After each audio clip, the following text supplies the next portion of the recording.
Hi hello guys, welcome back to the channel. So ఇవాళైతే నేను మీ ముందుకు తీసుకొచ్చేసాను ఒక 10 కిలోవాట్ సోలార్ ప్లాంట్ని అయితే మీ ముందుకైతే తీసుకురావడం జరిగింది. సో ఇప్పుడు మనం హైదరాబాద్లో ఉన్నటువంటి మంచిర్యాలలో అయితే ఉన్నాము. సో ఇక్కడ ఏదైతే కమ్యూనిటీ ఉందన్నమాట, ఇది విల్లా కమ్యూనిటీ, ఇది నార్మల్ కమ్యూనిటీ అయితే కాదు. ఇక్కడ ఒక డాక్టర్ వాళ్ళు అయితే ఒక 10 కిలోవాట్ సోలార్ ప్యానల్స్ని అయితే ఇన్స్టాల్ చేస్తున్నారు. సో దానికి సంబంధించినటువంటి కంప్లీట్ డీటెయిల్స్ అయితే ఇవాళ మీతో నేను ఎక్స్పీరియన్స్ చేసుకోబోతున్నాను. అండ్ ఇంకొకటి, ఒకవేళ కుదిరితే డాక్టర్ సార్తోనే మనం అయితే ఒకసారి మాట్లాడదాము. అండ్ ఇది కనుక చూసినట్లయితే 10 కిలోవాట్ అలాగే 25 ఇయర్స్ వారంటీతో అయితే మనకి ఇదైతే రావడం జరుగుతుంది. సో దీనికి సంబంధించినటువంటి మెయింటెనెన్స్ కానివ్వండి, సో కంప్లీట్ డీటెయిల్స్ అన్నీ కూడా నేను ఇవాళ వీడియోలో అయితే ఎక్స్ప్లెయిన్ చేస్తాను. సో ఏ మాత్రం వీడియోని ఎండ్ వరకు మిస్ అవ్వకుండా చూడడానికైతే. సో ఇదంతా కూడా ఒక గేటెడ్ కమ్యూనిటీ, విల్లా కమ్యూనిటీ అనమాట. మీరు ఇక్కడ చూడొచ్చు. సో ఇవన్నీ విల్లాస్ అయితే, ఈ విల్లాస్ అన్నిటికి కూడా మ్యాక్సిమం అందరూ కూడా సోలార్స్నే ప్రిఫర్ చేశారు.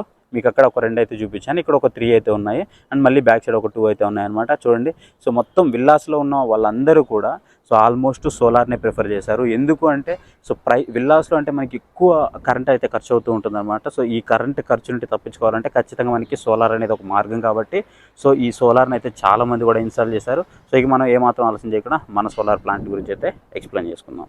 ఫస్ట్ మనం సోలార్లోకి వెళ్ళే ముందు ఇక్కడ ఒక్కటైతే చూస్తున్నాము. ఇది మనకి గీజర్ అనమాట, సోలార్ గీజరు.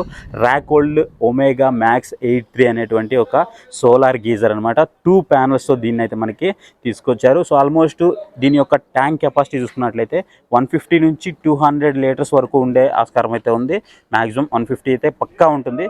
సో 150 నుంచి 200 వరకు అయితే ఉంటుంది అనమాట. అండ్ మీరు ఇక్కడ చూడొచ్చు. సో ఈ గీజర్కి సంబంధించినటువంటి కోల్డ్ వాటర్ ఇన్లెట్ అనమాట ఇది. సో అవతల వచ్చేసి మనకి హాట్ వాటర్ ఇన్లెట్ అవుట్లెట్ అయితే వస్తుంది. సో ఇక్కడ నుంచి మనకి వాటర్ అయితే ఇక్కడ హీట్ అయితే అవుతుంది అనమాట ఈ ప్యానల్స్ ద్వారా, అండ్ మనకి ఇక్కడ అవుట్ అయితే అవుతుంది. అండ్ మేజర్లీ మీరు ఇక్కడ చూసుకున్నట్లయితే ఈ ప్యానల్స్కి ప్రొటెక్షన్ కూడా ఉంది, మీరు ఇక్కడ చూసుకోవచ్చు కదా. సో జనరల్గా మనకి ప్యానల్స్ మీద కొంచెం డస్ట్ పడినప్పుడు సో మనకి కొంచెం ఏదైతే పవర్ ఎనర్జీ ఉంటుందో అది తీసుకోవడం చాలా స్లో అవుతుంటుంది. సో దాన్నే మనం మెయింటెనెన్స్ అంటాం. సోలార్లో ఉండే ఏకైక మెయింటెనెన్స్ అయితే మనకి అది ఒక్కటే ఉంటుంది. సో దానికి వీళ్ళు ఏం చేశారంటే ఆల్టర్నేట్గా పైన గ్లాసెస్ అయితే ఫిక్స్ చేశారనమాట. సో ఇది ర్యాకోల్డ్ నుంచి వీళ్ళైతే తీసుకోవడం జరిగింది. అండ్ నెక్స్ట్ మన మెయిన్ సోలార్ ప్లాంట్ అయితే ఇక్కడైతే ఉంది. దీన్ని మీకు పైన కొంచెం ఏరియల్ వ్యూ టైప్లో అయితే సో గైస్, మీరు ఇప్పుడు చూస్తున్నారు కదా, ఇది మనకి టాప్ వ్యూ అనమాట. సో ఇక్కడ ఒక రిస్కీ షాట్ అయితే చేశాను. మీరు ఇక్కడైతే చూడొచ్చు, ఆల్మోస్ట్ 3 ఫ్లోర్స్ పైకి అయితే ఎక్కేసాను అనమాట. సో ఇప్పుడు మీరు వ్యూ అయితే చూడండి. ఇది మనకి టాటాకి సంబంధించినటువంటి power plant. So new installation. మీరు ఇక్కడ చూస్తే మనకి 6x5 అనమాట ఇది. అంటే మొత్తం మనకి 30 ప్యానల్స్ అయితే ఉంటాయి. అండ్ మీకు ఇక్కడ పైన డస్ట్ కూడా ఏం లేదు, మీరు ఇక్కడైతే చూడొచ్చు. జనరల్గా మనకి మెయింటెనెన్స్ అనేది చాలామంది అనుకుంటూ ఉంటారు, ఒకవేళ మనము సోలార్ ఇన్స్టాల్ చేస్తే మెయింటెనెన్స్ అనేది ఎంత వస్తుందో ఏమో అని చాలామందికి అయితే డౌట్ ఉంటుంది. సో ఇక్కడ మనకి ఏదైతే సోలార్ ఉంటుందో సోలార్కి మెయింటెనెన్స్ అనేవి పెద్దగా ఏమి ఉండదు. జస్ట్ మనం ప్యానల్స్ మాత్రం క్లీన్ చేసుకోవాల్సి ఉంటుంది. దాన్నే మనం మెయింటెనెన్స్ అయితే అంటాము. సో ఇది మనము కంపెనీ ద్వారా అయినా చేయించుకోవచ్చు, లేదా మనమైనా చేసుకోవచ్చు. కాకపోతే మనకి కొన్నప్పుడు కొంత వారంటీ పీరియడ్ ఇస్తారు కాబట్టి సర్వీస్ వారంటీ కూడా ఇస్తారు. సో దాంట్లో వాళ్ళు కూడా వచ్చి మనకి కొన్నిసార్లు చేసే ఆస్కారం అయితే ఉంటుంది. అది మనం తీసుకునే కంపెనీ మీద అయితే డిపెండ్ అయి ఉంటుంది అనమాట. సో ఇది టాటాకి సంబంధించినటువంటి 10 కిలోవాట్ ప్లాంట్ కాబట్టి మీరు ఇక్కడైతే చూడొచ్చు, చాలా పెద్ద ప్యానల్ అనమాట ఇది. ఆల్మోస్ట్ మనకు ఒక పవర్ ప్లాంట్లో ఉన్నట్టయితే ఉంది. సో 10 కిలోవాట్ అంటే మామూలు విషయం కాదు. అంటే మనకి ఇది విల్లా కాబట్టి, సో విల్లాకి ఈ మాత్రం అయితే ఉండాల్సిన అవసరం ఉంటుంది. సో దీని వారంటీ వచ్చేటప్పుడు మనకి 25 ఇయర్స్ ఆఫ్ వారంటీ అయితే వీళ్ళు ప్రొవైడ్ చేస్తున్నారు. అండ్ ఇది ఒక్కటే కాకుండా మనకి చాలా అయితే ఉన్నాయన్నమాట. అండ్ మొత్తం మీకు ఇందాక వ్యూ అయితే చూపించాను, ఆ వ్యూ ప్రకారం చూసుకున్నట్లయితే మనకి మొత్తం చాలా ఉంటాయి. మీకు ఇప్పుడు చూపిస్తున్నాను చూడండి. అండ్ ఇవన్నీ కూడా విల్లాలో ఉండే వాళ్ళు ఆల్మోస్ట్ 50% ఆఫ్ పీపుల్, అంటే 50% ఆఫ్ పీపుల్ అంతా కూడా ఈ సోలార్ని ఎక్కువైతే యూజ్ చేస్తూ ఉన్నారు. మీరు ఇక్కడైతే చూడొచ్చు. అండ్ ఇది మనకి సోలార్ ప్రజెంట్ అయితే ఇక్కడ డస్ట్ గిస్ట్ ఏం లేదు, చాలా న్యూ ఇన్స్టాలేషన్ ఇది. సో మొత్తం 3 ఫ్లోర్స్ కూడా వీళ్ళు దీన్ని అయితే యూజ్ చేస్తున్నారు. అండ్ ఇంకొకటి, దీని మీద ఎక్కువ భారం పడకుండా వీళ్ళు ఏం చేశారంటే సోలార్ గీజర్ని కూడా ఇక్కడైతే యూజ్ చేయడం జరిగింది. మీరు ఇక్కడైతే చూడొచ్చు, ఇది సోలార్ గీజర్ అనమాట. ఒకవేళ మనకి ఛాన్స్ ఉంది అనుకుంటే సో డాక్టర్ బాబు గారితో కూడా మనం అయితే ఒకసారి చిన్న చిట్ చాట్ అయితే చేద్దాం, ఎంత ప్రైస్ పడింది ఏంటి అనేది. సో ఇప్పుడు ప్రజెంట్ అయితే మనకి తెలుస్తున్న ఇన్ఫర్మేషన్ ప్రకారం ఒక 6 lakhs వరకు పడింది అని అయితే చెప్తున్నారు. దీనికి సబ్సిడీ ఏమైనా వచ్చిందా లేదా, ఇది మనకి విత్ సబ్సిడీయా వితౌట్ సబ్సిడీ అనేది ఇంకా క్లారిటీ అయితే లేదు. ఒకసారి మనం కనుక్కొని మీకు ఫుల్ డీటెయిల్స్ అయితే నేను మీకు ఎక్స్ప్లెయిన్ చేస్తాను.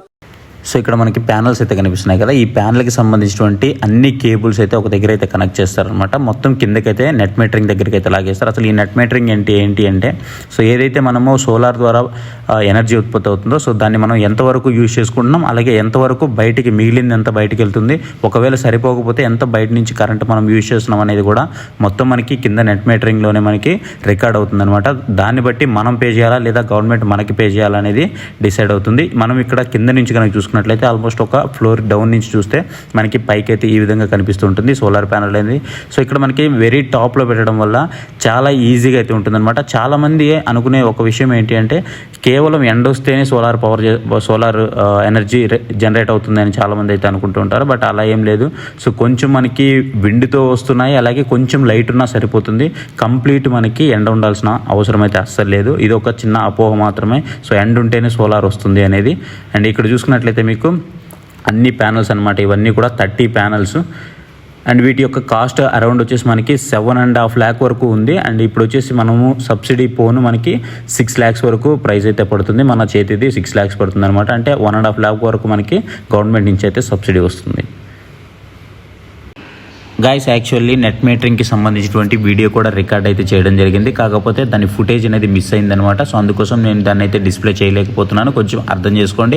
మీకు కూడా సోలార్ ఇన్స్టాల్ చేసుకోవాలి అని కనుక రిక్వైర్మెంట్ ఉంది అనుకుంటే డిస్క్రిప్షన్లో నేను డీటెయిల్స్ అనేవి ఇస్తాను, మెయిల్ ఐడి ఇస్తాను, అలాగే మొబైల్ నెంబర్ ఇస్తాను. దానికైతే మీరు ఒకసారి కాంటాక్ట్ అవ్వండి. మీకు ఎన్ని కిలోవాట్ ప్లాంట్ కావాలన్నా సరే ఇన్స్టాల్ అయితే చేస్తారు. అండ్ మంచి వారంటీతో ఉండేటువంటి మంచి సర్వీస్ ఇవ్వగలిగే మంచి ప్యానల్స్ అయితే మీకు ఇన్స్టాల్ అయితే చేస్తారనమాట. సో మీకు ఎలాంటి డౌట్స్ ఉన్నా డిస్క్రిప్షన్లో నెంబర్కి అయితే ఒకసారి మీరు కాంటాక్ట్ అవ్వండి.